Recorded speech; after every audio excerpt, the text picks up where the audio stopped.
The scent of antiseptic couldn't mask the underlying notes of wealth that permeated the mansion's air. Something like aged leather, expensive cologne, and the kind of clean that only comes from daily professional housekeeping. My footsteps echoed against marble floors as I followed Mrs. Vega, the stern-faced housekeeper whose silver-streaked hair was pulled back so tightly it seemed to stretch her skin.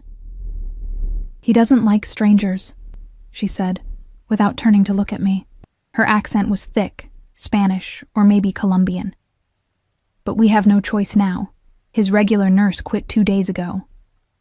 I clutched my nursing assistant certification like it was some kind of shield. 3 months of night classes after my waitressing shifts, and this was where it had led me, to the sprawling estate of a man whose name made people in our neighborhood cross themselves or glance nervously over their shoulders. "I understand," I said, though I didn't. Not really.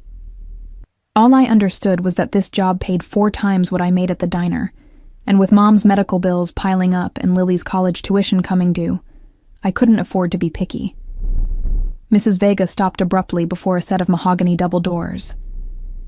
"Mr. Castellano values his privacy. You will assist him with bathing, dressing, and medications. Nothing more. You don't ask questions. You don't talk about what you see or hear. You come. You do your job. You leave. Understand?" I nodded, but my heart was hammering against my ribs. Everyone in the city knew of Victor Castellano, even if they'd never seen his face. His name was whispered in connection with everything from protection rackets to international smuggling. The papers called him the King of the Eastern Seaboard, but the police couldn't, or wouldn't, touch him, and now I was going to bathe him. The doors swung open to reveal a bedroom larger than my entire apartment. Sunlight poured through floor-to-ceiling windows that overlooked manicured gardens. The bed was massive, draped in what looked like silk, but it was empty. My eyes were drawn to the far corner of the room, where a man sat in a wheelchair, his back to us, facing the window. "Mr. Castellano," Mrs. Vega announced. "This is Elena Reyes, the new nursing assistant." He didn't turn around, didn't acknowledge us at all. Mrs. Vega gave me a sharp look. "I'll leave you to it. His bath is already prepared in the adjoining bathroom. Call if you need anything. There are guards outside." That last part didn't sound like an offer of help. It sounded like a warning. When the door closed behind her, the silence in the room became a living thing, pressing against my skin. I took a deep breath and stepped forward. "Mr. Castellano, I'm Elena. I'll be assisting you with your bath today." Still nothing. As I moved closer, I could see he was impeccably dressed in tailored pants and a crisp white shirt, despite being confined to the wheelchair. His dark hair was streaked with silver at the temples, neatly combed back from a strong profile. He wasn't old, maybe late 40s, but there was something in the rigid set of his shoulders that spoke of pain. "Would you like me to help you into the bathroom now?" I tried again, moving around to face him. That's when I saw his eyes, dark as midnight, sharp as blades. They cut through me with such intensity that I almost took a step back. Those eyes didn't belong to a disabled man. They belonged to a predator. "So," he said, his voice a low rumble that seemed to reverberate in my chest, "you're the one they sent to see the fallen king." His accent was slight, but unmistakable, adding a musical quality to his English. I swallowed hard. "I'm here to help with your bath, sir." A smile curved his lips, but it didn't reach those dark eyes. "Of course you are. That's what they all say at first." I wasn't sure what he meant by that, but I didn't want to ask. Instead, I moved behind his wheelchair and began pushing him toward the bathroom. He was heavier than I expected, solid muscle beneath the fine clothing. The bathroom was a marvel of marble and gold fixtures. A large tub was already filled with steaming water, the surface scattered with something that looked like flower petals. "Mrs. Vega mentioned you had an accident," I said, setting the brake on his wheelchair beside the tub. "May I ask what happened?" "No." The word was like a door slamming shut. I nodded, reminding myself why I was here. For the money. Just for the money. "I'll need to undress you now," I said, keeping my voice professional. I'd done this during my training, though admittedly, never with someone so intimidating. I'll be gentle." He turned those piercing eyes on me again. "I'm sure you will be. Elena Reyes, 27, formerly of 1842 Parkview Apartments. Daughter of Maria, who has stage 3 ovarian cancer. Sister to Lily, who's studying biochemistry at State. How am I doing so far?" Ice flooded my veins. "How do you know all about you?" He captured my wrist in a grip that was surprisingly strong. "I know everything about everyone who enters my home. Your background check was thorough." My mouth went dry. That's an invasion of privacy. Privacy is a luxury you can't afford. Not with your mother's treatments costing $4,300 a month and your sister's tuition at $22,000 a year. His thumb traced circles on my pulse point, sending unwelcome shivers up my arm. "Not when you're 3 months behind on rent and recently relocated to your friend Jade's couch." I snatched my hand away, anger temporarily overwhelming fear. "Are you threatening me?"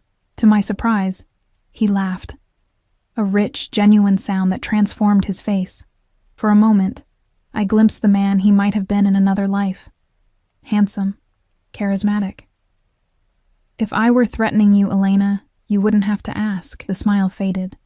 "Now, are we going to continue with this bath, or would you prefer to leave? Though I should mention that the position pays $30 an hour, cash, no taxes." The amount made my head spin. That was more than I made in 3 hours at the diner. With that kind of money, I could get Mom into that clinical trial in Boston, could help Lily with her books. "The bath," I said firmly. "Let's continue with the bath." He nodded, seemingly satisfied. Good choice. I helped him out of his jacket first, then began unbuttoning his shirt. My fingers trembled slightly, but I kept my face neutral. His chest was muscled and tanned, marred by scars, some surgical, others that looked like bullet wounds. A massive tattoo covered his right shoulder and part of his chest, an intricate design of a lion surrounded by symbols I didn't recognize. As I reached for his belt, he caught my hands again. "Before we continue, there's something you should know." His voice had dropped lower. "I'm not actually paralyzed." I froze. "What?" "The wheelchair is a precaution. A piece of theater for my enemies who believe they succeeded in breaking me." His grip tightened. "Very few people know this truth. Those who do are either dead or in my innermost circle. You now belong to the latter category. Do you understand what that means?" I didn't. Not fully. But a cold knot of dread formed in my stomach. "Why are you telling me this?" His eyes never left mine. "Because Elena Reyes, I've been watching you for much longer than you realize. You aren't here by accident." My heart hammered against my ribs. "I don't understand." "You will." He released my hands and began to stand, rising from the wheelchair with fluid grace that belied any disability. He towered over me, at least 6 feet tall, broad-shouldered and intimidating. Soon enough, I backed away until I hit the marble countertop. "What do you want from me?" "Right now, just the bath you promised." He stepped closer, forcing me to tilt my head back to maintain eye contact. "After that, we'll discuss why you're really here." I should have run. Everything inside me screamed to flee, to get as far from this man and this mansion as possible. But then I thought of Mom's pale face as she endured another round of chemo, of Lily's desperate phone calls about textbook costs, and so I stayed, reaching for the soap with shaking hands as Victor Castellano stepped into the bath, his dark eyes never leaving mine. I had no idea then that this bizarre first meeting, this deception, would be the least shocking part of my entanglement with the most dangerous man in the city. I couldn't have known that by the end of the week, I'd be running for my life. Or that somehow, despite everything, I'd find myself running toward him instead of away. The water rippled around his powerful body as he settled into the tub, the steam rising between us like a veil about to be torn away. "Let's begin," he said. And somehow it sounded like both a promise and a threat. My hands trembled as I lathered the sponge with expensive soap that smelled of sandalwood and something darker, more exotic. Victor Castellano watched me with those predatory eyes, seemingly amused by my discomfort. "You have questions," he stated, not asked. I kept my eyes fixed on the sponge, avoiding the expanse of his muscled chest rising from the water. It's not my place to ask questions. An unusual restraint in someone so young. Water sloshed as he leaned back, exposing the column of his throat. Go ahead. Ask. I may even answer. I hesitated, then met his gaze directly. Why pretend to be disabled? Why tell me the truth? His smile was slow, calculated. The first answer is simple. When your enemies think you're weak, they become careless. The wheelchair provides strategic advantages. I began washing his shoulders, keeping my touch clinical despite the intimacy of the situation. His skin was hot beneath my fingers, marked with more scars than I'd initially noticed. A tapestry of violence etched into flesh. And the second answer? I pressed, surprising myself with my boldness. Why tell you? He captured my wrist again, pulling me closer until I was leaning precariously over the tub. Water soaked the front of my scrubs. Because I needed to see your reaction. To confirm what I already suspected about you. Which is what? My voice emerged as a whisper, that you're desperate enough to keep secrets, but not corrupted enough to exploit them. He released me and I straightened, heart pounding. A rare combination in my world. I resumed bathing him, moving the sponge down his arms, trying to maintain some semblance of professional detachment. I still don't understand why I'm here. You're here because 3 months ago, a man named Daniel Reyes stole something that belongs to me. He said it casually, as though discussing the weather rather than what I assumed was a theft punishable by death in his world. The sponge slipped from my suddenly numb fingers, splashing into the bathwater. Daniel, your ex-husband, yes. Victor's expression hardened. The father of the child you lost. The room seemed to tilt sideways. How could he possibly know about that? The miscarriage had happened 4 years ago, a private tragedy that had ultimately destroyed my brief marriage to Daniel. What does Daniel have to do with me? My voice sounded strange, distant. I haven't spoken to him in years. Perhaps. But he's been watching you. And now, he's trying to use you. I shook my head, backing away from the tub. That's impossible. Daniel moved to California after the divorce. He doesn't even know where I live now. Victor reached for a towel, standing up in one fluid motion. Water cascaded down his body as he stepped out of the tub, unashamed of his nakedness. I averted my eyes, but not before noticing the lean strength of his legs. Legs that had no business belonging to someone supposedly confined to a wheelchair. Daniel Reyes returned to this city 6 months ago, he said, wrapping the towel around his waist. He's working for the Moretti family now. My rivals. The name sent a chill through me. Even I knew about the bloody territory disputes between the Castellano and Moretti crime families. What does this have to do with me? I repeated, though a sickening suspicion was forming in my stomach. Victor moved toward me with the fluid grace of a predator. Despite the towel, he was intensely intimidating, a man accustomed to power, to being feared. 3 days ago, my security team intercepted communications revealing the Moretti's latest plan. They intended to place someone close to me, someone they could manipulate, someone with access to my private quarters and medications. His eyes narrowed. Your application for the nursing position arrived the next day, with impeccable timing and references that, when investigated, proved to be falsified. No, I gasped, genuine shock flooding through me. I applied because I saw the listing online. I needed the money. The listing that was only posted for 4 hours in the middle of the night? The one requiring advanced nursing credentials that you barely possess? He raised an eyebrow. Don't insult my intelligence, Elena. I'm not working for anyone, I insisted, panic rising in my throat. I don't even know where Daniel is. Victor studied me for a long moment. Perhaps not consciously, but someone arranged for you to find that job listing. Someone ensured your application would stand out. Someone is using you as an unwitting pawn. My mind raced. The job listing had seemed too good to be true, far too well paying for the qualifications required. My friend Jade had forwarded it to me, insisting I apply immediately. Jade, I whispered, the pieces clicking together. She must be connected to Daniel somehow. Your roommate has been dating Miguel Santoro for the past 2 months, Victor confirmed. Miguel works for Daniel, who works for the Morettis. The betrayal hit me like a physical blow. Jade had known how desperate I was for money, had offered me her couch when I couldn't make rent. All this time, had she been setting me up? So what happens now? My voice shook. Are you going to kill me? To my surprise, Victor laughed again. That same rich sound that transformed his severe features into something almost approachable. If I wanted you dead, Elena, we wouldn't be having this conversation. He moved past me into the bedroom, where a suit had been laid out on the bed. I followed hesitantly, still trying to process everything he'd told me. Why tell me all this? I asked. Why not just turn me away at the door? He began dressing with practiced efficiency, seemingly unconcerned about my presence. Because you've unwittingly presented me with an opportunity, one that could be beneficial for us both.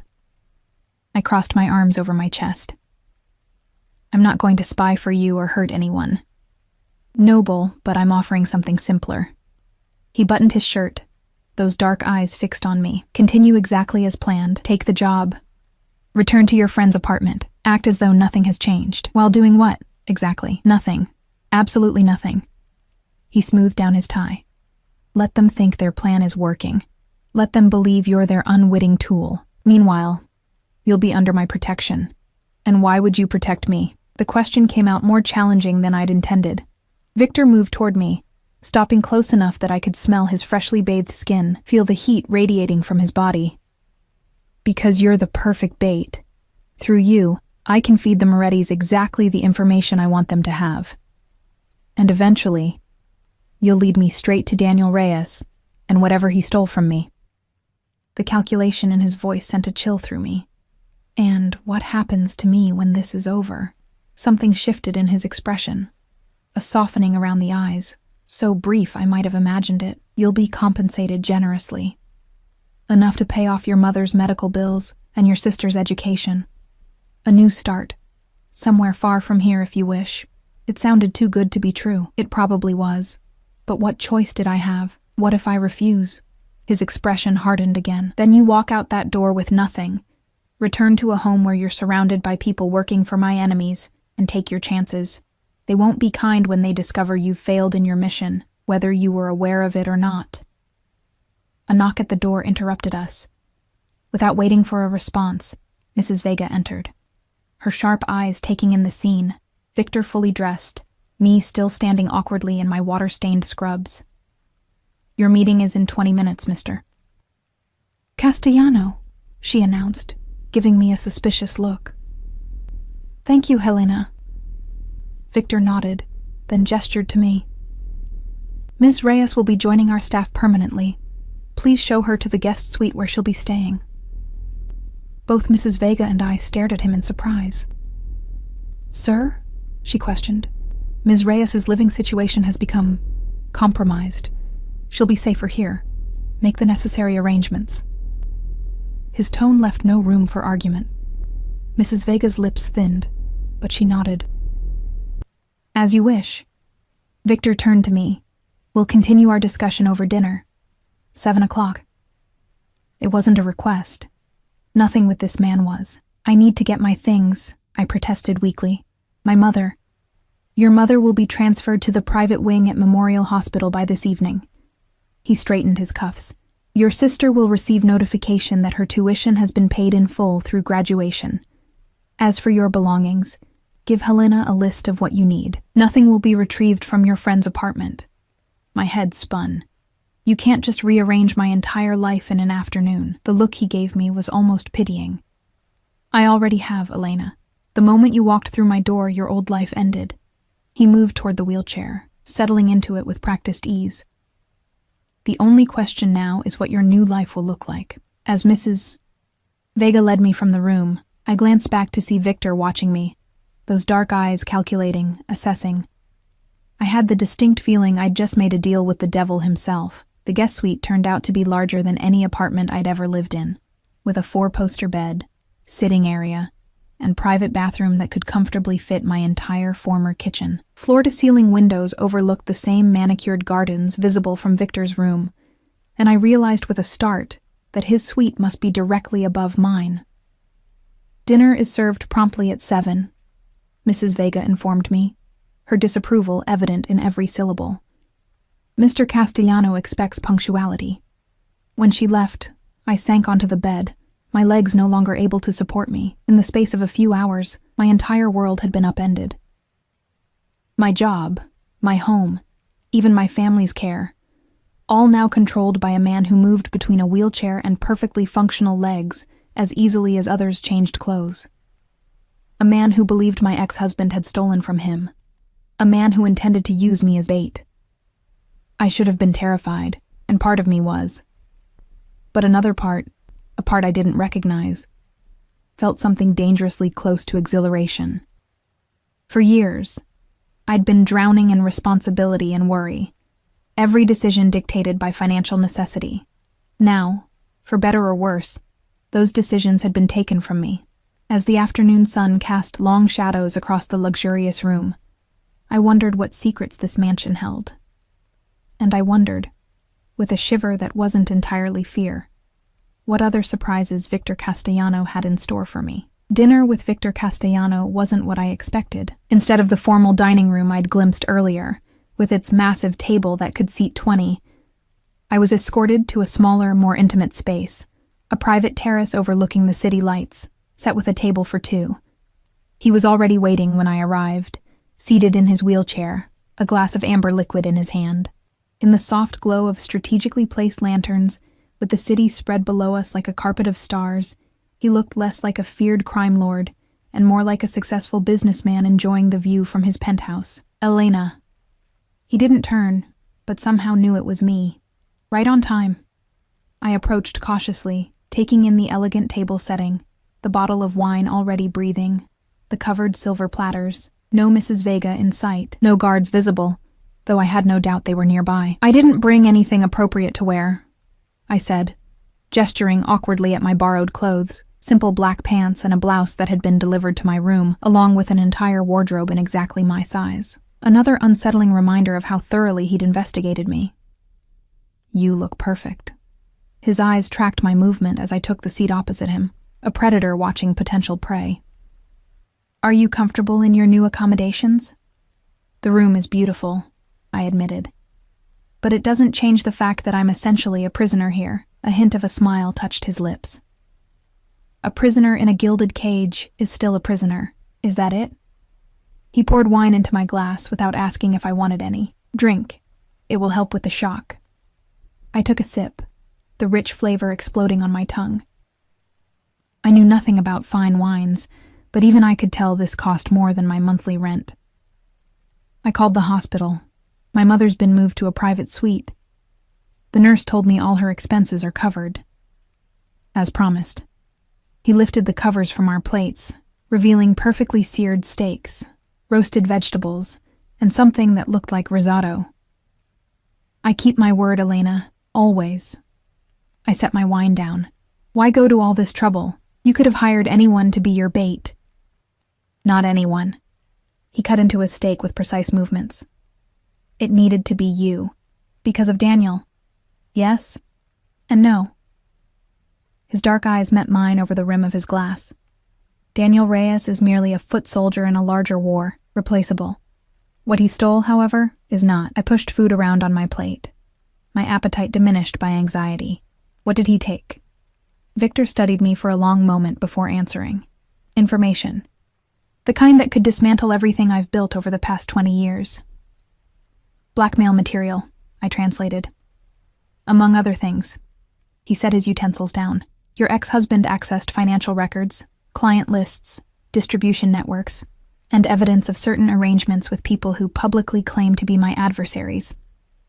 The implications were clear. Daniel had stolen evidence of corruption, of criminal enterprises, possibly even of police or politicians on Victor's payroll. Why would he target you specifically? I asked, the pieces not quite fitting together. Daniel was never involved in your kind of business when I knew him. Are you certain of that? Victor's voice was soft, dangerous. You were married for, what was it, 16 months? How well did you really know him? I opened my mouth to object, then closed it. The truth was, Daniel and I had married young, a whirlwind romance that burned hot and fast. When I lost the baby at 4 months, something broke between us. He'd grown distant, staying out at all hours, coming home smelling of alcohol and perfume that wasn't mine. I'd filed for divorce 6 months later, and he hadn't even contested it. Not well enough, apparently, I finally admitted. Daniel Reyes has been involved with the Moretti family since before he met you, Victor said, confirming my worst suspicions. Your marriage was no accident, Elena. The food turned to ash in my mouth. What are you saying? I'm saying you were targeted from the beginning. Your mother worked as a housekeeper for one of my associates. Through her, Daniel could access information about my organization. Or at least, that was the plan. My hands began to shake. That's not possible. My mother cleaned houses for wealthy families, yes, but she never mentioned Santiago Vega, my cousin. Your mother worked in his home for 6 years. The room seemed to spin around me. Santiago Vega. I'd met him once or twice when picking my mother up from work. A handsome, serious man who always treated her with respect. I'd had no idea he was connected to Victor Castellano or the criminal underworld. Mom never said anything, I whispered. She wouldn't have known. Santiago keeps his business and family connections separate from his public life. Victor refilled my wine glass. Daniel's plan fell apart when your mother became ill and had to stop working. And then, of course, there was the pregnancy. I flinched at the mention. Don't. To my surprise, something like compassion flickered across his face. I apologize. That was insensitive. We ate in silence for several minutes, the weight of these revelations pressing down on me. My entire relationship with Daniel, our whirlwind courtship, his insistence on meeting my mother, even his initial attraction to me, had all been calculated, a means to an end. Why tell me all this? I finally asked. Why not just use me as your pawn without explaining? Victor pushed his wheelchair back slightly, his expression unreadable. Because unlike the Morettis, I don't use people without their understanding. It's inefficient, breeds resentment, creates unnecessary complications. And you prefer your complications necessary? The words slipped out before I could stop them. To my relief, he laughed, that same rich sound that transformed his face, making him almost handsome. Precisely. He gestured toward the city below. Do you know what the difference is between men like me and men like Antonio Moretti? I shook my head. Control. Victor's voice dropped lower. Moretti craves chaos, uses fear as a blunt instrument. I prefer precision. As if to demonstrate, he suddenly rose from the wheelchair, moving with fluid grace to the terrace railing. Standing there in his perfectly tailored suit, backlit by the city lights, he cut an imposing figure, powerful, dangerous, and undeniably magnetic. You should remain in the wheelchair when the staff is around, I said quietly. He glanced over his shoulder, surprise evident in his expression. You're concerned for my security? I shrugged, unsure myself why I'd said it. You've protected my family. I'm just returning the favor. Something shifted in his eyes, a warmth that hadn't been there before. He returned to the table, but didn't sit back in the wheelchair. Instead, he took the chair opposite me, leaning forward with an intensity that made my breath catch. Tomorrow, he said, you'll begin your official duties as my nurse. You'll administer fake medications, help me maintain the charade of disability, and report back to your friend Jade that everything is proceeding as planned. I nodded slowly. And then? And then we wait. His fingers drummed once on the table, the only sign of impatience. The Morettis will make contact, likely through Jade. They'll want information. Access codes, schedules. You'll provide exactly what I tell you to provide. Won't they be suspicious if I suddenly have access to sensitive information? Victor's smile was cold. They expect you to use your feminine charms to extract information from a lonely, disabled old man. We'll let them believe their plan is working. Heat flooded my cheeks at the implication. I'm not going to seduce you for information. Aren't you? His gaze traveled slowly down my face to my throat, lingering there before returning to my eyes. That would be disappointing. The air between us seemed to thicken, charged with something dangerous and electric. I took a large swallow of wine, trying to break the tension. What happens when Daniel makes contact? I asked, bringing us back to the matter at hand. When he does, you'll arrange a meeting, somewhere public, somewhere he feels safe. Victor's expression hardened. And then my men will recover what was stolen.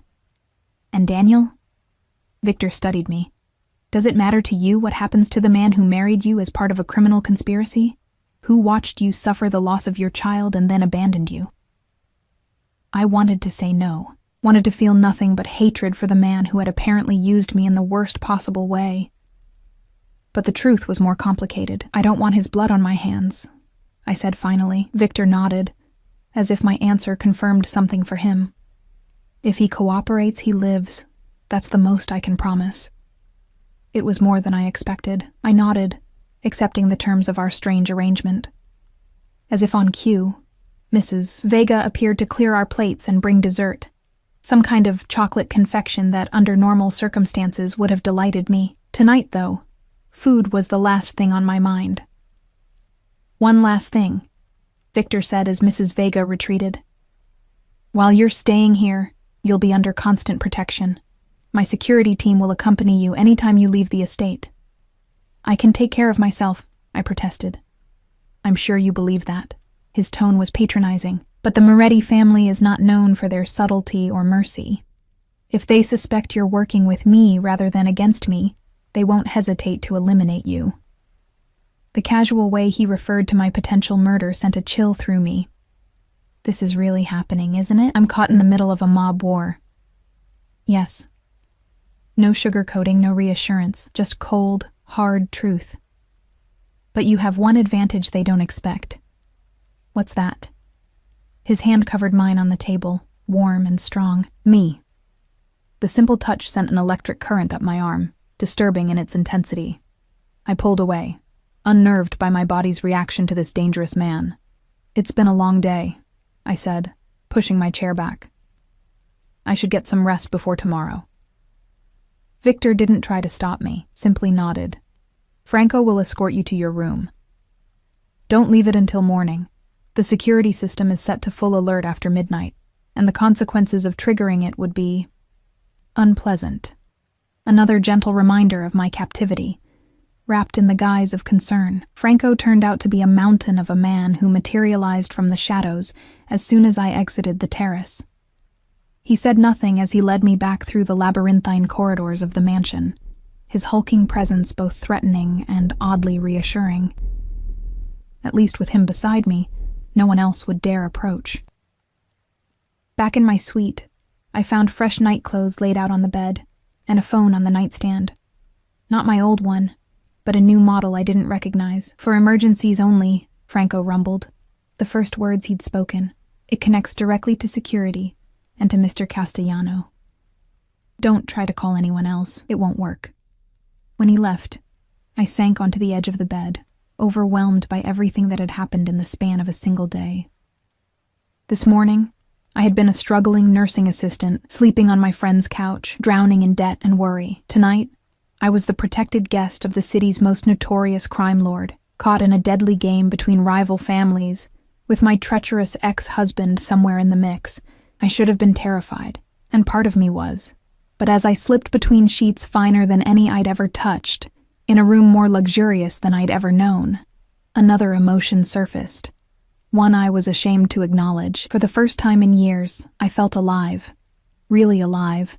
With every nerve ending tingling and every sense heightened. The constant low-grade anxiety about money and survival had been replaced by a more immediate primal fear, but also by its counterpart, exhilaration. Victor Castellano was dangerous. His world was dangerous, but as I drifted toward sleep, his dark eyes and enigmatic smile followed me into dreams that left me restless and flushed in the pre-dawn hours. I was playing with fire, and some reckless part of me wanted to get burned. Morning arrived with a gentle knock at my door, and a tray of breakfast more elaborate than any I'd ever seen. Fresh fruit arranged in a spiral pattern, delicate pastries, a silver pot of coffee that smelled like heaven, and a single red rose in a crystal vase. No note, but the message was clear. My captor was also my host, and apparently determined to treat me as a guest rather than a prisoner. I ate quickly, showered in the marble bathroom with its rainfall showerhead and products that smelled like they cost more than my monthly salary, and dressed in the clothes that had been provided, simple black pants and a white blouse that could pass for nursing attire. professional, but fitted perfectly to my measurements in a way that made me wonder again about the extent of Victor's surveillance before I'd ever set foot in his home. Another knock came as I was fastening my hair back. "Enter," I called, half expecting Mrs. Vega with her perpetual frown. Instead, a young man in a tailored suit stepped inside, his posture military straight. "Ms. Reyes, I'm Anthony, head of Mr. Castellano's security detail. I'll be briefing you on today's schedule and protocols." He was younger than I expected for someone in his position, maybe early 30s, with close-cropped dark hair and the watchful eyes of someone who assessed threats for a living. "Is Victor, Mr. Castellano, expecting me?" I asked, unsettled by the formality. "In approximately 40 minutes. First, we need to discuss your communication with the outside world." Anthony's expression remained neutral, but I detected a note of suspicion in his voice. Clearly, he knew exactly why I was here and didn't entirely trust me. Smart man. "I've been told to check in with Jade, my roommate, to maintain our cover," I said. He nodded. "Yes, all communications will be monitored. You'll use this." He handed me a sleek smartphone, different from the emergency phone by my bed. It contains tracking software and recording capabilities. Every call, text, and app is accessible to our team. I took it gingerly. So much for privacy. Privacy is a luxury you surrendered when you entered this house, Ms. Reyes. His tone softened slightly. "For your own protection, as much as ours. The Morettis have eyes and ears everywhere." I slipped the phone into my pocket. "Any other rules I should know about?" "Several." Anthony moved toward the door. "I'll explain as we walk. Mr. Castellano is waiting in the East Wing study." The mansion was even more impressive by daylight. Soaring ceilings, priceless artwork, floors of marble and hardwood so polished I could see my reflection. As we walked, Anthony detailed my restrictions. I wasn't to enter certain areas of the house without escort, couldn't leave the property without security, and needed to report any contact from outsiders immediately. "You'll also need this." He handed me an ID badge with my photo, a photo I'd never posed for. "It provides access to Mr. Castellano's private areas and confirms your status to the staff and security teams." "My status is what, exactly?" I asked. Anthony's expression remained professionally blank.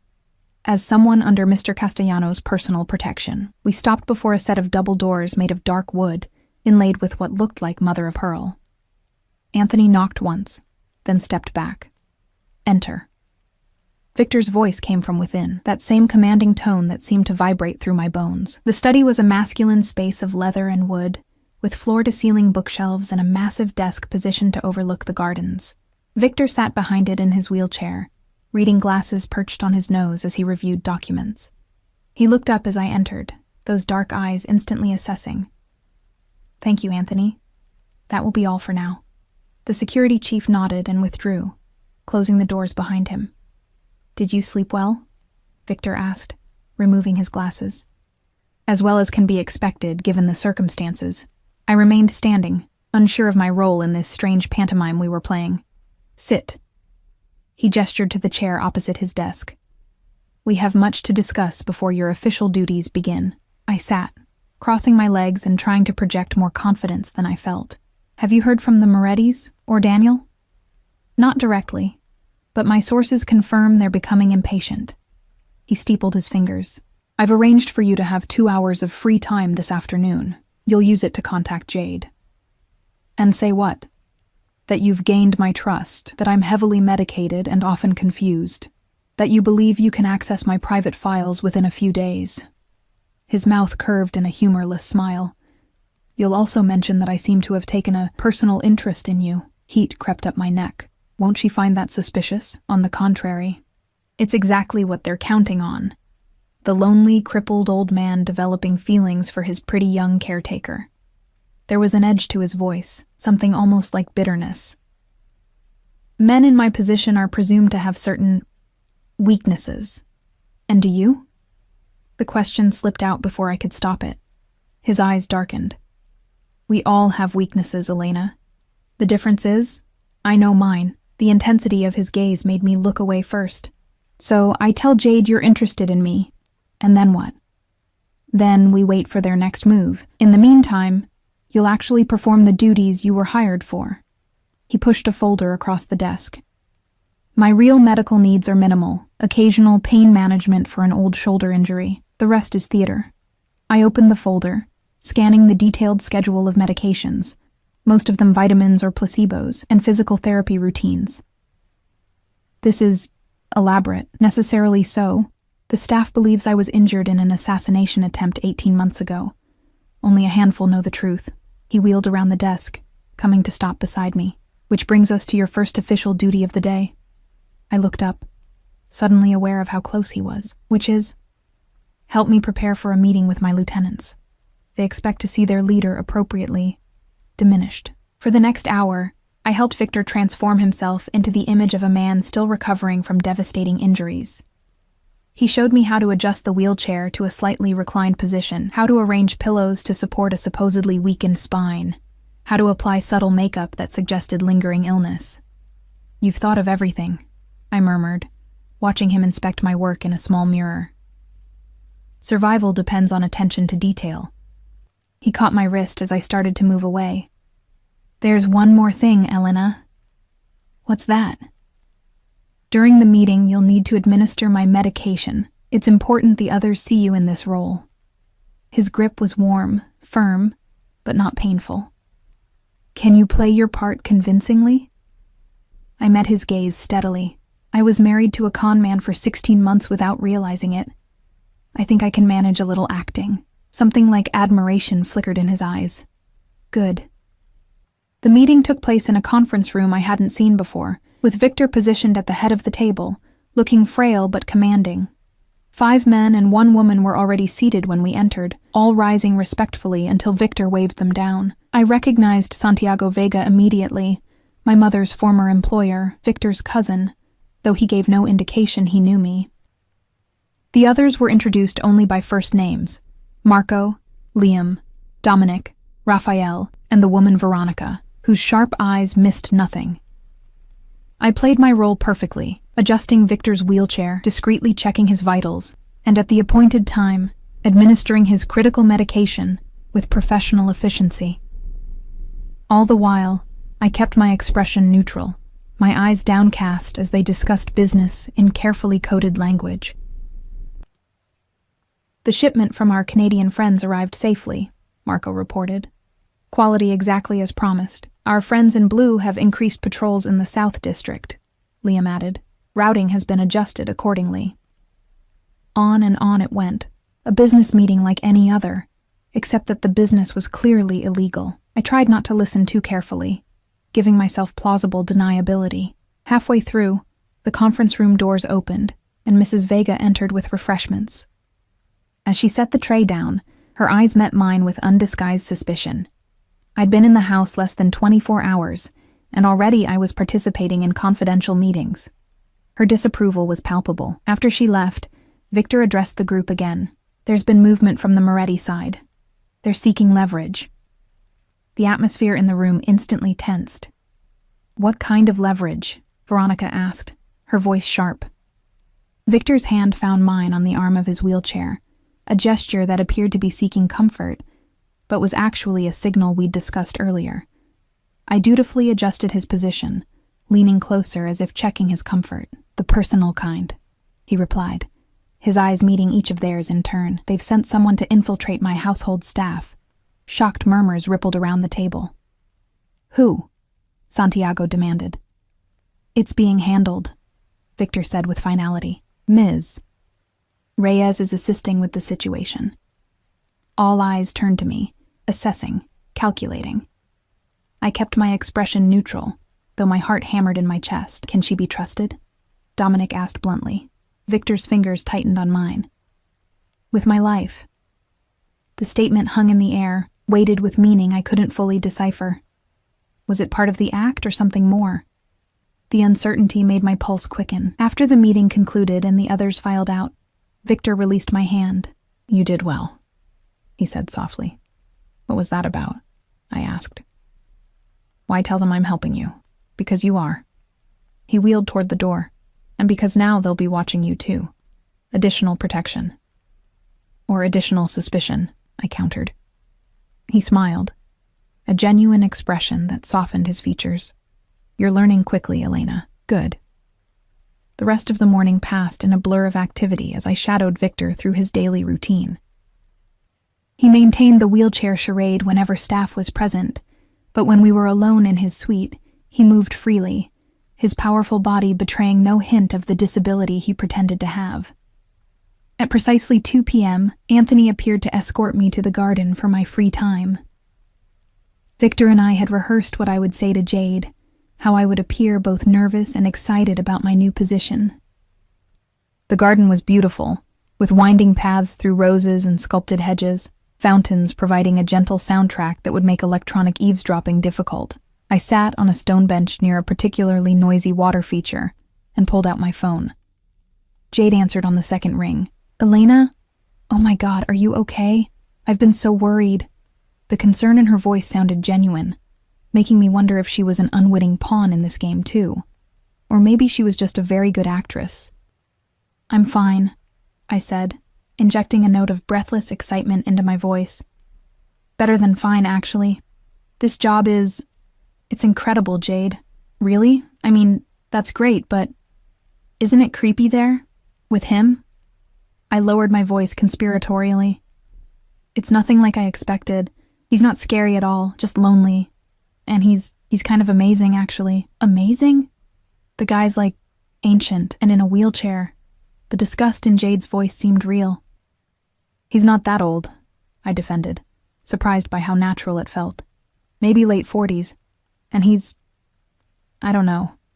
There's something about him.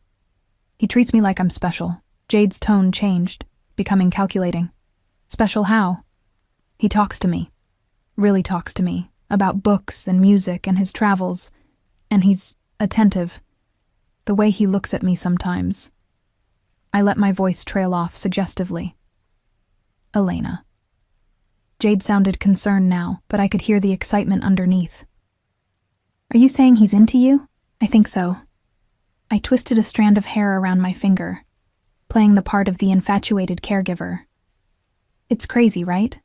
But he's got me staying in this gorgeous suite, and there are clothes in my size, and he asks for me specifically for everything. Has he... you know? The eagerness in her voice made my stomach turn. No, nothing like that. But I think he trusts me. He left his office unlocked yesterday when I was helping him with physical therapy, and I saw his computer. The password was right there on a sticky note. I could practically hear Jade salivating on the other end of the line. Did you try it? Not yet. I'm scared, but... I lowered my voice further. He takes these pills that make him really out of it for a couple hours. I'm the one who administers them. Oh my God, Elena, this is... Jade paused, as if catching herself. I mean, be careful, okay? Men like that, they can be unpredictable. I know. But the money is incredible, Jade. And my mom, they've moved her to this amazing private suite at Memorial. All her treatments are covered now. That's great. Her voice had an odd edge to it. Listen, an old friend is in town and wants to meet up.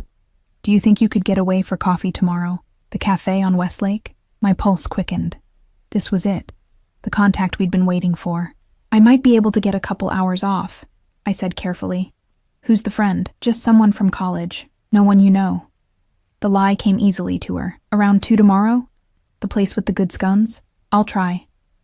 I made myself sound eager but uncertain. I have to go. He'll be expecting me for his afternoon treatment. I'll text you tomorrow if I can make it. After ending the call, I sat for a moment, trying to calm my racing heart. I'd just set up what was almost certainly a meeting with Daniel, or one of his Moretti connections. The trap was being laid, exactly as Victor had predicted. I found him in his private office, standing by the window, watching the same garden where I'd just made my call. He turned as I entered, his eyes questioning. She took the bait, I confirmed. Someone wants to meet tomorrow at 2.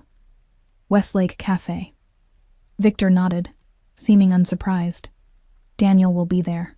Or Miguel, at minimum. What happens now? Now, he said, moving toward me with that fluid grace that still caught me off guard. We prepare you for the meeting. They'll try to extract information, perhaps give you devices to plant in my office. You need to be convincing. He stopped directly in front of me, close enough that I could smell his cologne, something expensive and subtly masculine. "Can you face your ex-husband without giving away our arrangement?" I thought about Daniel, about the baby we'd lost, about the life I'd thought we were building together. All a lie. A means to an end for him. The hurt bloomed fresh in my chest. But beneath it was something harder, colder. "Yes," I said with certainty. "I can face him." Victor's hand came up to brush a strand of hair from my face, the gesture unexpectedly gentle.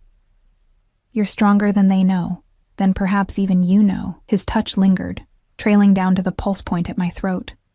My breath caught as his fingers rested there, feeling the rapid beating of my heart. "We should practice," he murmured, his voice dropping lower.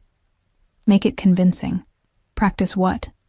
My voice was barely a whisper. His dark eyes held mine, the infatuation they expect you to feel, the weakness they believe I have for you. The air between us seemed to thicken, charged with something dangerous and electric. This wasn't part of our agreement, wasn't necessary for the plan.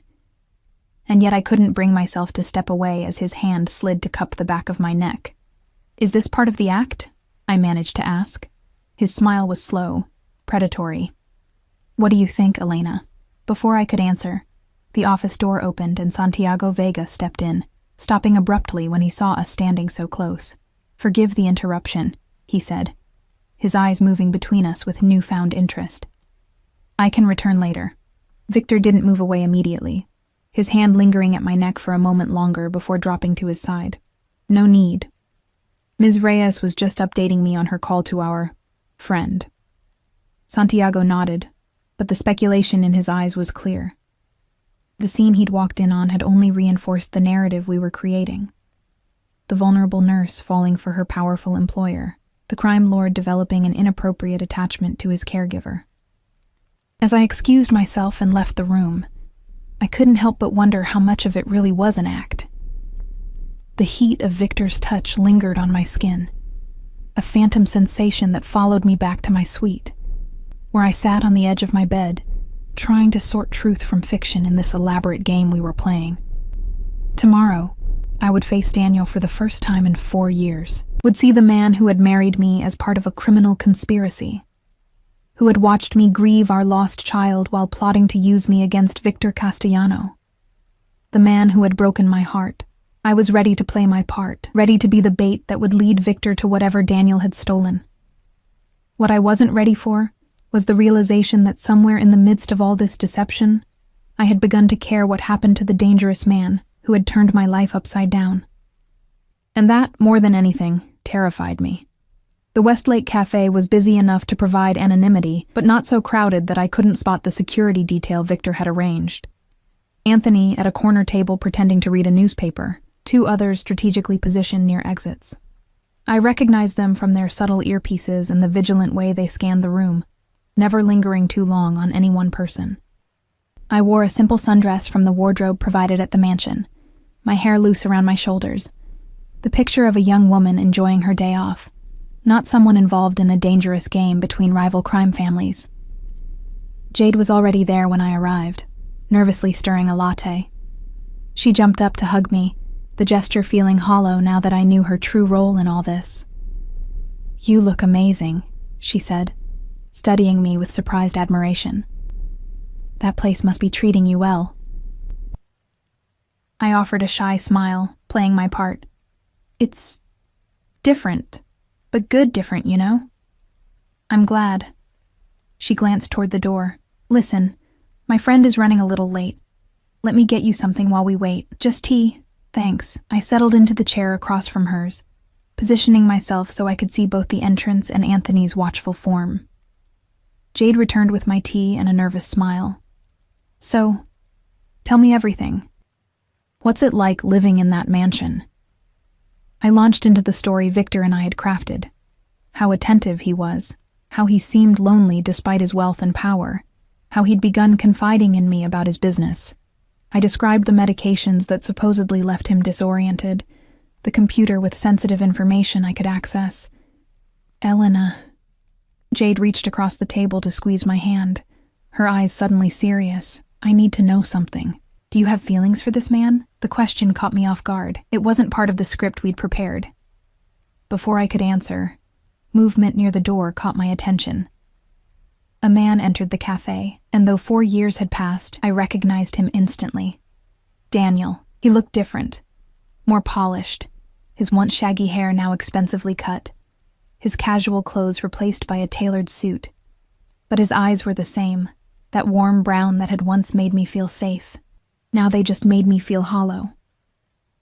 "There's my friend," Jade said with forced brightness, waving him over. "Dan, over here." He approached our table with practiced confidence, his smile not quite reaching his eyes as they locked with mine. "Elena." My name on his lips sent an unexpected shiver through me, not of attraction, but of visceral memory.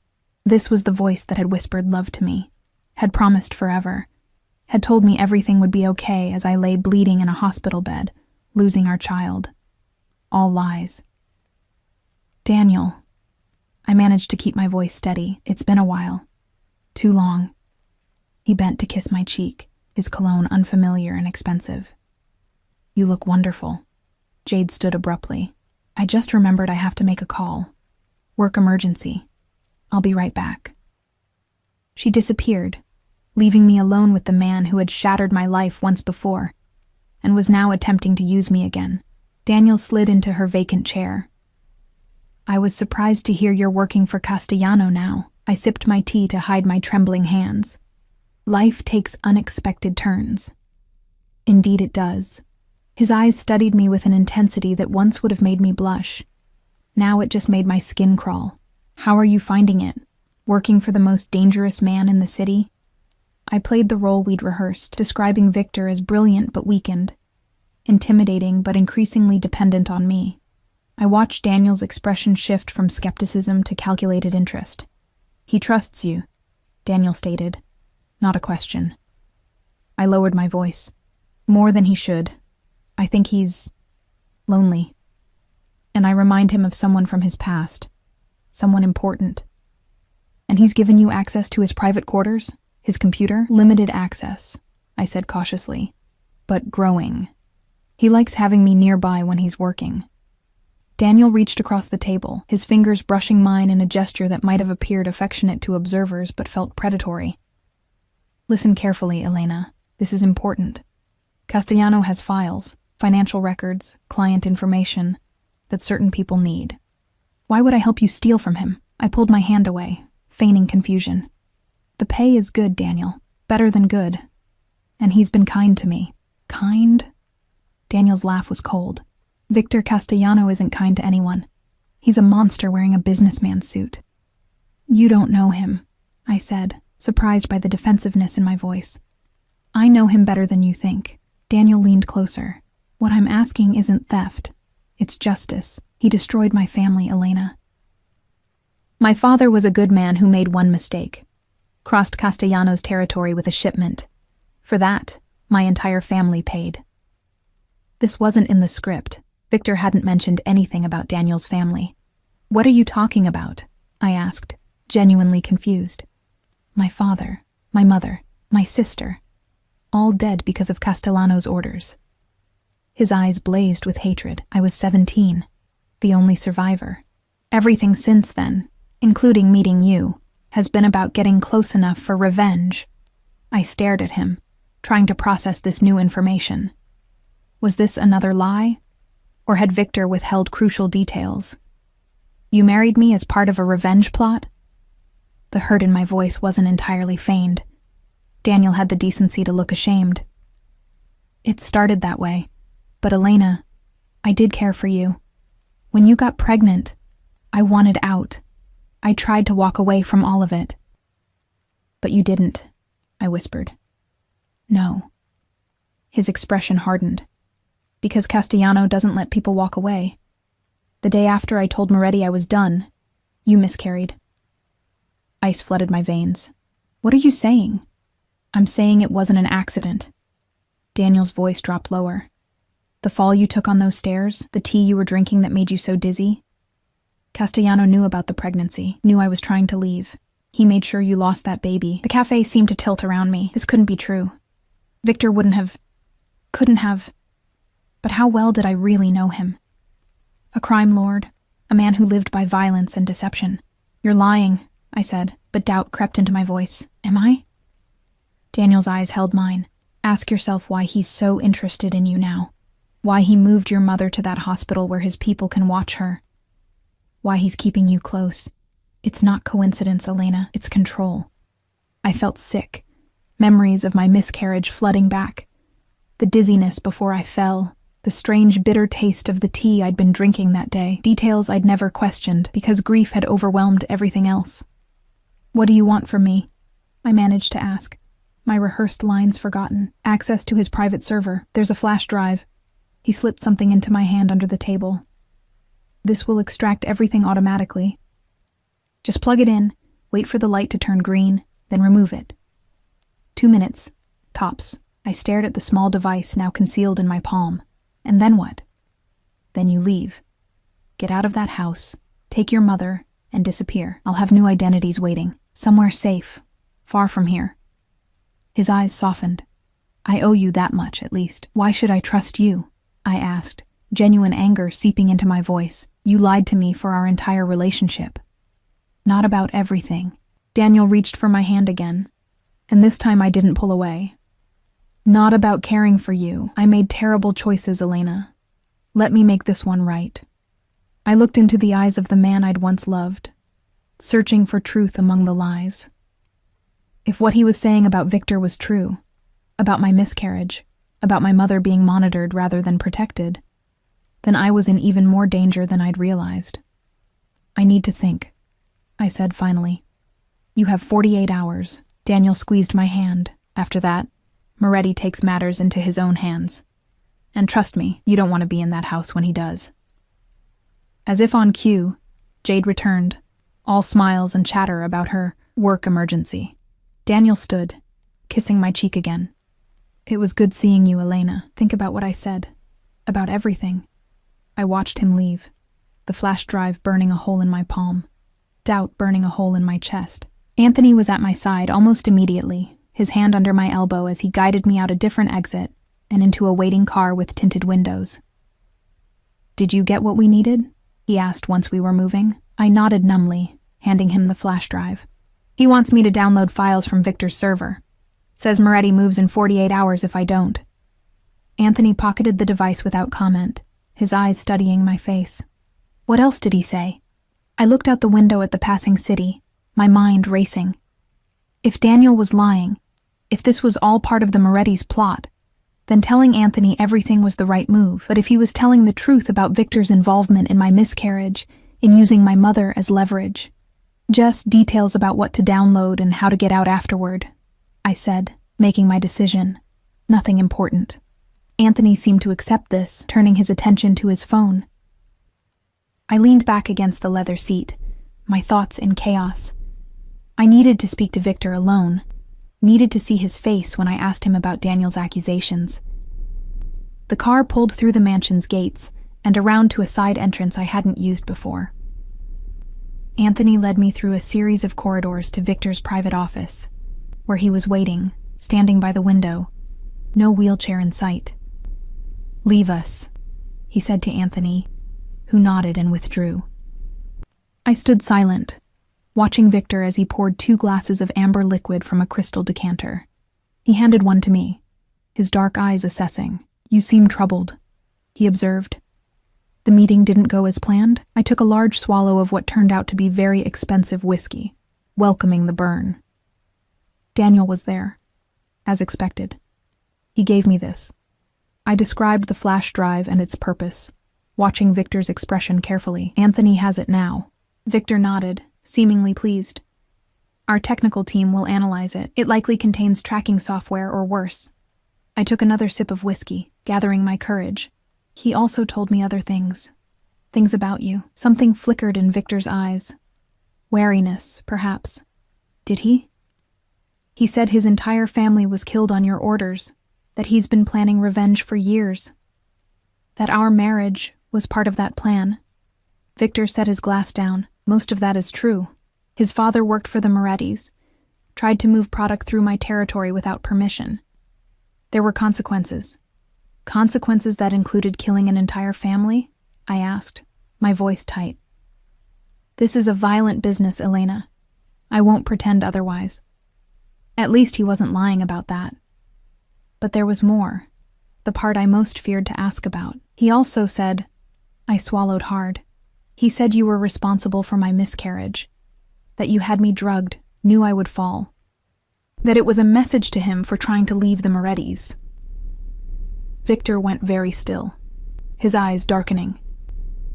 For a long, terrible moment, he said nothing. Do you believe that? He finally asked, his voice dangerously soft. I don't know what to believe anymore. My hand tightened around the glass. Is it true? He moved toward me then, each step deliberate. I held my ground, refusing to back away despite the way my heart hammered in my chest. No, he said, when he was directly before me. It is not true.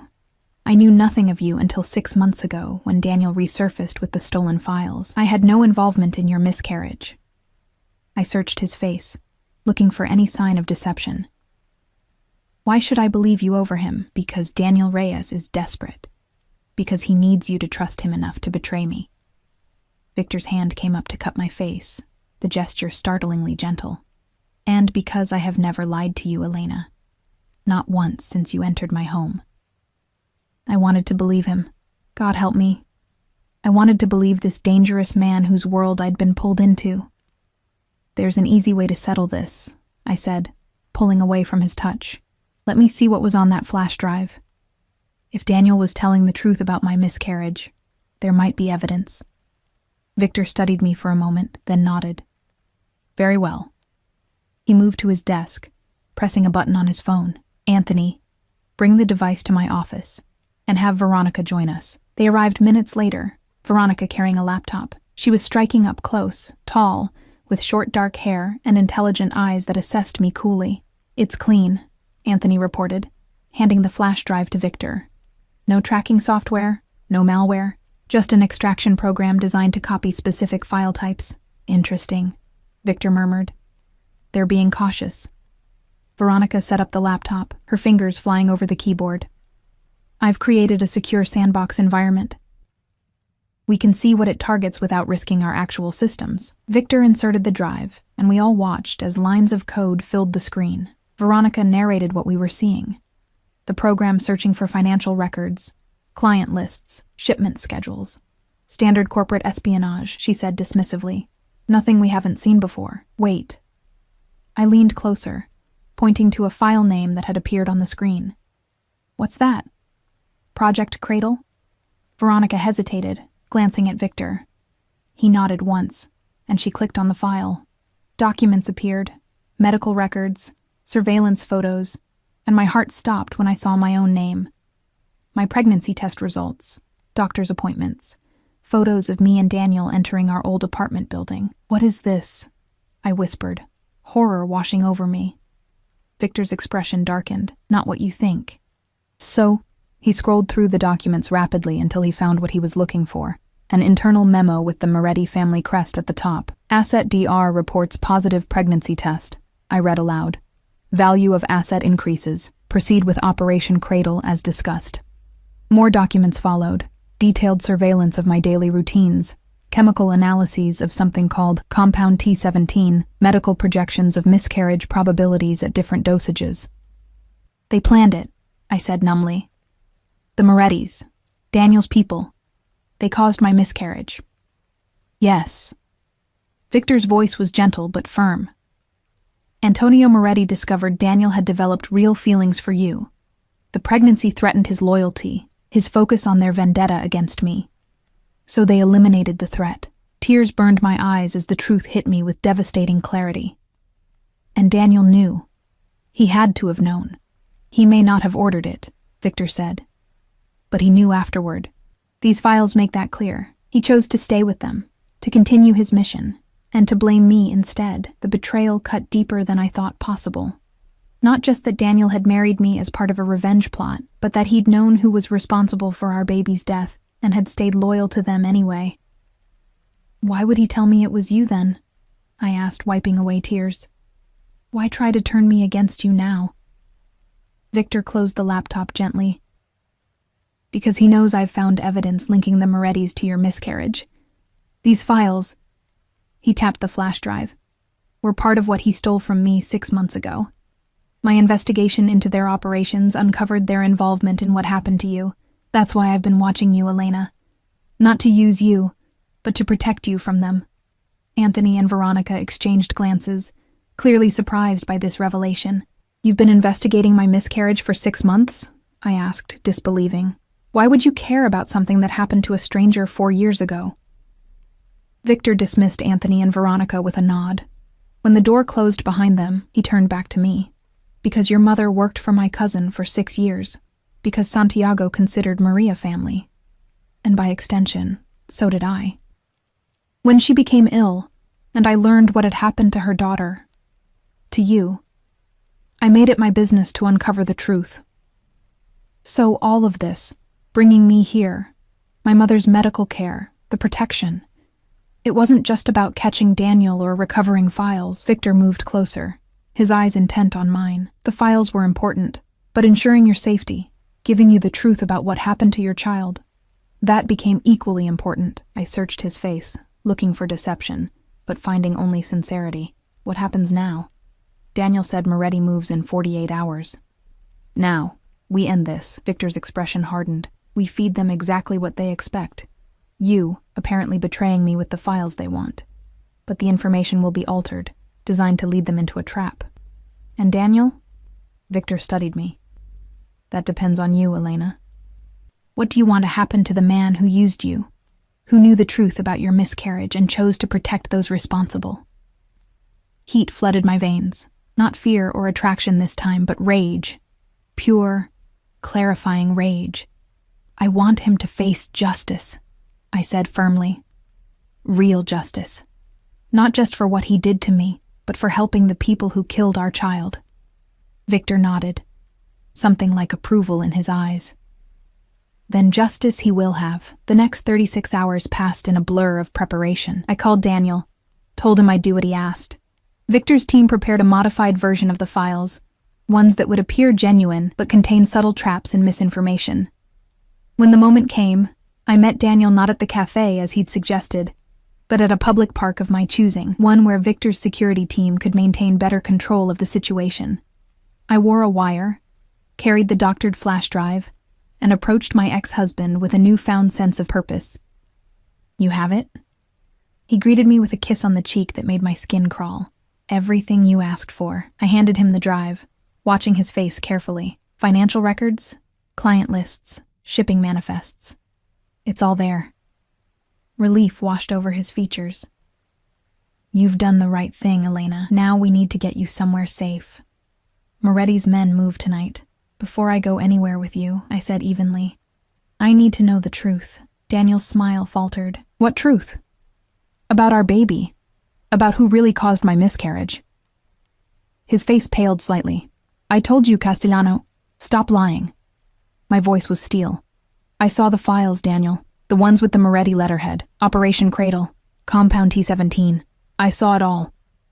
For a moment, he seemed genuinely shocked. Then his expression hardened. You shouldn't have seen those, but I did. I stepped closer, anger giving me courage. You knew.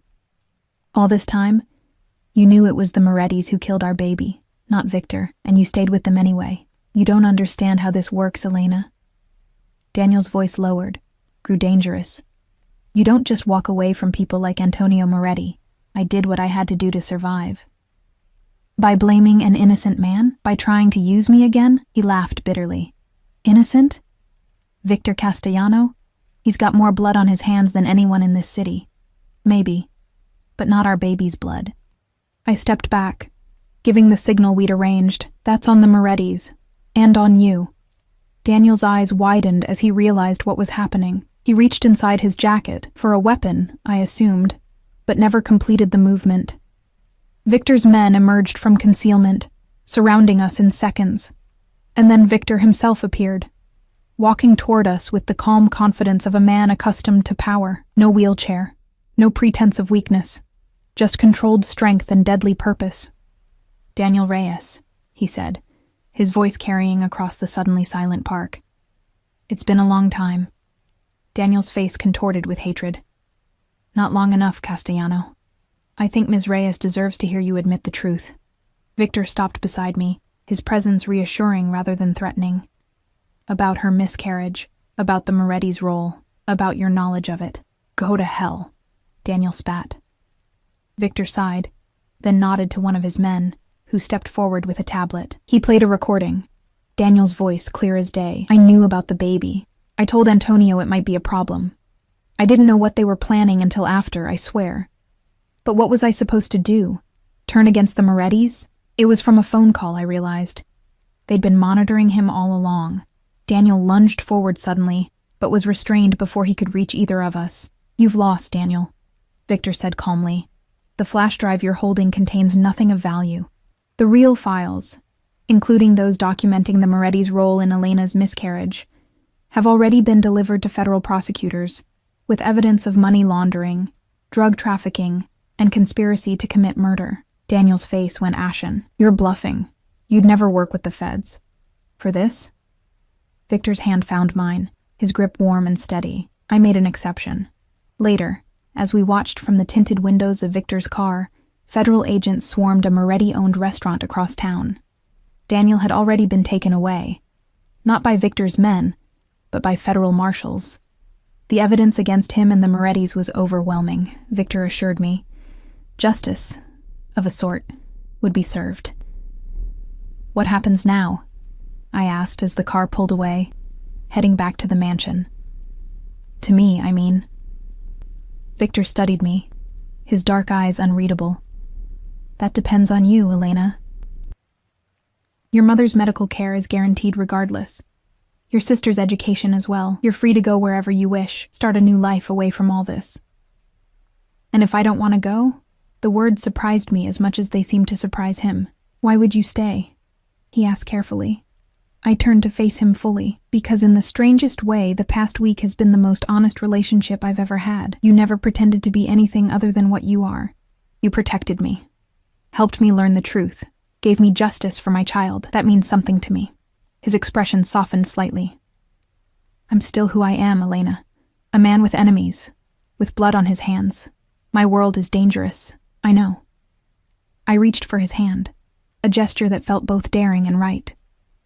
"But it's also the world where I found truth, where I found whatever this is between us." He entwined his fingers with mine, studying our joined hands. "It won't be easy. And nothing worth having ever is." I smiled faintly. "Besides, you still need a nurse for your elaborate wheelchair charade. Might as well be someone who knows the truth." Victor laughed then, that rich sound that transformed his face and made my heart skip. "I suppose I do." As the car carried us back to the mansion that had begun as my prison and somehow become something else, a sanctuary perhaps, or the beginning of something I couldn't yet name, I realized that life rarely gives us neat fairy tale endings. Instead, it gives us complicated truths, unexpected allies, and sometimes, if we're brave enough to reach for them, second chances born from the ashes of our deepest wounds. The Victor Castellano the world feared wasn't gone. He was still the dangerous, powerful man who commanded an empire from both a wheelchair and on his feet. But he was also the man who had sought justice for a child he never knew, who had protected a woman with no claim on him except a tenuous connection through her mother's former employment. And as his hand held mine, warm and steady as we drove toward an uncertain but shared future, I decided that was enough of a beginning. The rest we would write together, one day at a time,